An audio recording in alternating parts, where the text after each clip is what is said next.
Hello friends, welcome to my blogging channel. তো তোমাদেরকে নতুন একটা ব্লগে নতুন একটা সকালে অনেক অনেক স্বাগত। তো তোমাদেরকে আজকে একটা ব্লগ শেয়ার করতে যাচ্ছি, যেটা সত্যি খুব আনন্দের ব্লগ। ভাগ্নে বিদেশ থেকে এসে ট্রিট দিতে নিয়ে গেল। আমার ভাগ্নে বিদেশে থাকে, ও কিন্তু সায়েন্টিস্ট। তো আমার ছোটটির বড় ছেলে। তো ও মামা বাড়ি বা মামাকে বা আমাকে খুব ভালোবাসে। দেখো পেছনে আমি ভাগ্নেকে দেখালাম। আমার ভাগ্নে কিন্তু দেখলে মনে হবে অনেক বাচ্চা ছেলে, কিন্তু ও অলরেডি বিদেশে একটা ভালো জায়গায় আছে। তো মামা বাড়ি এসেছিল, তো বলেছিল, মানে ও ঠিক করে এসেছিল যে এবারে আমি আমার টাকায় মামাদেরকে খেতে নিয়ে যাব। তো সেই জন্য রেডি হয়ে গেছি। সত্যি এটা খুব গর্বের বিষয় বলতে পারি যে মামাদেরকে খেতে নিয়ে যাব। এটা আমার কাছে তো বিশাল একটা পাওয়া ছিল। তো আমি, মৌলি, পাপাই, সঙ্গে দিদি, জামাইবাবু আর ভাগ্নি আর ভাগ্নে, তো সবাই মিলে খেতে চলে যাচ্ছি। শুধু খাওয়া নয়, খাওয়া। তো তার জন্য ও দেখে এসেছিল, মানে নেটে দেখে এসেছিল একটা ভালো রেস্টুরেন্ট, পিটার ক্যাট। তো এটা অনেকেই জানো কোথায় আছে। তো যারা জানো না তাদের উদ্দেশ্যে বলে দিচ্ছি, এটা কিন্তু পার্ক স্ট্রিটের একটা বড় সড়ো রেস্তোরাঁ। তো এটা পার্ক স্ট্রিটে গিয়ে খেতে হয়। তো আমরা চলে গেছিলাম পার্ক স্ট্রিট। প্রথমে নাগেরবাজার থেকে, আমার ফ্ল্যাট থেকে হেঁটে এসে বাস ধরে নিয়েছিলাম। তো বাসে করে গেছিলাম বেলগাছিয়া মেট্রো স্টেশন। আর বেলগাছিয়া থেকে মেট্রো ধরে চলে গেছিলাম পার্ক স্ট্রিট, আর হেঁটে হেঁটে চলে গেছিলাম পিটার ক্যাট। কারণ এবারে দাদা গাড়ি নিয়ে আসেনি। গাড়ি দাদারা আন্দামান ঘুরতে গেছিলো, তো ওখান থেকে আমার ফ্ল্যাটে এসেছিল। আর আমরা গেছিলাম পাঞ্জাব, তোমরা সবাই জানো। তো পাঞ্জাব থেকে এসে আমরা মানে চলেই এসেছিলাম ফ্ল্যাটে। তো সবাই একসঙ্গে একটা জমায়েত, তো সেখানে চলে এসেছিলাম। তো পিটার ক্যাটে গিয়ে ঘটনা ঘটলো কি, পিটার ক্যাটে গিয়ে দেখি এত পরিমাণ লাইন যে অনেক টাইম লেগে যাবে, কিন্তু আমাদের দুপুরের লাঞ্চের টাইম হয়ে গিয়েছিল আর আমাদের খিদেও পেয়ে গেছিল। তো বাচ্চাগুলো খাওয়ার জন্য একদম উৎসুক হয়ে গেছিল। তো তখন আর কিছু করার ছিল না।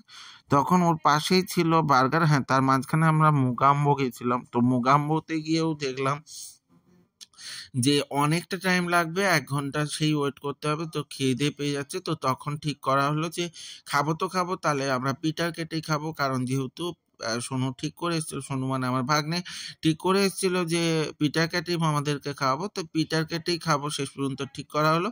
তো সেই জন্য চলে এলাম বার্গারে। তো বার্গারে এসে আমরা কিন্তু কিছু খেয়ে নিতে হবে বলে ঠিক করলাম। তো তখন বার্গারের সামনে ওরা ঢুকে গিয়েছিল, আমি বাইরে একটু ভিডিও করে নিচ্ছিলাম, তোমাদের সঙ্গে একটু শেয়ার করবো বলে। তো কিছুটা খাওয়ারই অর্ডার দেওয়া হবে, কিন্তু এত খিদে পেয়ে গেছিলো, মানে প্রচুর খিদে পেয়ে গেছিলো। একদম পিক আওয়ার ছিল, প্রায় 2:30 বাজছিল, 2:30 না 3টে বেজে গেছিলো প্রায়। তো তখন ওই বাইরে আমি একটু তোমাদের সঙ্গে শেয়ার করলাম। তো তারপরে দেখো ভেতরে চলে যাচ্ছি। ভেতরে গিয়ে দেখো দিদি, দাদা আর আমি আর মৌলি একটা টেবিলে বসেছিলাম। আর ওই পাশের টেবিলে বসেছিল তার 3 ভাই বোন, মানে হচ্ছে সোনু, মাম্পু আর আমার ছেলে মানে পাপাই। তো 3 জনে বসে গেছিল। ওরা আমাদের সঙ্গে বসে না সবসময়, ওরা তার ভাই বোনরা আলাদা খায়। আমরা একসঙ্গে বসে গেছিলাম, সবাই ভিডিও করছিল, দাদাও মোবাইলে কী সব করছিল। দাদা বলছিল তোদেরকে দেখলে হাসি পাচ্ছে, তোরা সব সময় ভিডিও করতে আছিস, খাবি কি আর শুধু ভিডিও করবি। তো আমরা কোনো কিছু অর্ডার দিইনি। তো আমার ভাগ্নেই অর্ডার দিয়ে দিয়েছিল, ওরা ওদের মতোই অর্ডার দিচ্ছিল। আমি তার মধ্যে যেটুকু ভিডিও করা যায় সেটা করলাম। আর এই দেখানো ইয়োর সার্চ। তো বার্গার, যেটা আমি তোমাদের বললাম, বার্গার রেস্টুরেন্টের নামই বার্গার। তো খাবো আমরা বার্গার। তো আমাদের অর্ডার দেওয়া হয়ে গেছে। তো কি কি অর্ডার দিয়েছি সেটা তোমাদের সঙ্গে শেয়ার করে নেবো অবশ্যই। তো অর্ডার এখনো আমাদের মানে আসেনি। তো এরপরেই সোনু নিতে চলে গেছিলো, অর্ডারও চলে এসেছে। দেখো বার্গার, 2টো বার্গার, একটা কোল্ড ড্রিঙ্কস আর একটা ফ্রেঞ্চ ফ্রাই। আর সস যেমন দেয়, তো সস এটাই অর্ডার দিয়েছিলাম আমাদের জন্য, আর ওদের জন্য সেম টু সেম অর্ডার দিয়েছিল। তো আমরা খেয়েছিলাম 4 জনে মিলে 2টো, আর ওরা 3 তিনজনে মিলে দুটো। তো এই করে খেয়েছিল। তো আমার ব্লগগুলো কেমন লাগছে, যদি ভালো লেগে থাকে তার লাইক কমেন্ট শেয়ার করে দিও, আর ইউটিউব থেকে যারা দেখবে তারা সাবস্ক্রাইব করে দিও, এবং সাথে বেল আইকনটা ক্লিক করে দিতে ভুলে যেও না, যাতে আমার ভিডিওগুলো তোমাদের সামনে সবার প্রথমে চলে আসে। তো দেখা হচ্ছে নতুন একটা ব্লগে, নতুন একটা সকালের সাথে। খাবারটা খুবই অসাধারণ ছিল। তো তোমরা সঙ্গে থেকো, সাথে থেকো, জুড়ে থেকো। টাটা।